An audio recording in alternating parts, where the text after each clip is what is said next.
महाराष्ट्रामध्ये या महानगरपालिकांचं इलेक्शन आलं आहे आणि या इलेक्शनसाठी काही लोक इतक्या खालच्या थराला जात आहेत ना, खालच्या थरामध्ये तो कोणत्याही पक्षातले असोत.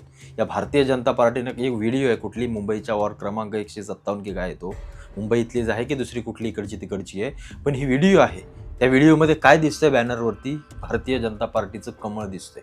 त्या कमळाच्या पुढे छत्रपती शिवाजी महाराजांची प्रतिमा दिसते आणि त्याच्या पुढे एक बाई नको तसले अश्लील डान्स करते आणि त्या सगळ्या गोष्टी खाली बसून पाहणारे आमचे मतदार मस्तपैकी तिच्या शरीराकडे पाहून मजा घेत आहेत. मी जरी भारतीय जनता पार्टी विचाराला, त्यांच्या हिंदुत्ववादी विचाराला मानणार असलो ना, तरी असल्या फालतू गोष्टीला मानणार नाही, त्याच्यामुळं हे भारतीय जनता पार्टीने ह्यांना जर असली मस्ती सुचत असेल किंवा पक्षाचे सोडत एखाद्या व्यक्तीला, तिथल्या उमेदवाराला जर असली घाणेरडी मस्ती सुचत असेल ना, या असल्यानं खरोखर त्यांची जागा दाखवून दिली पाहिजे. लाज वाटली पाहिजे, साला लाज.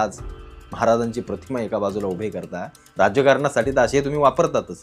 तुमची लायकी पण नाही आहे त्यांच्याविषयी काय बोलण्याचं, त्यांचा आदर घेण्याचा, पण त्यांच्यासमोर तुम्ही असल्याच चाळे करता. नको त्या गोष्टी. बरं खाली बसणारे अवलादी यांचा बघा जरा काय. हे साले असे घरदार सगळे सोडून यांच्या कार्यकर्त्या, यांची सतरंजा उचलणारे या नेत्यांचे लाजा वाटल्या पाहिजेत, लाजा.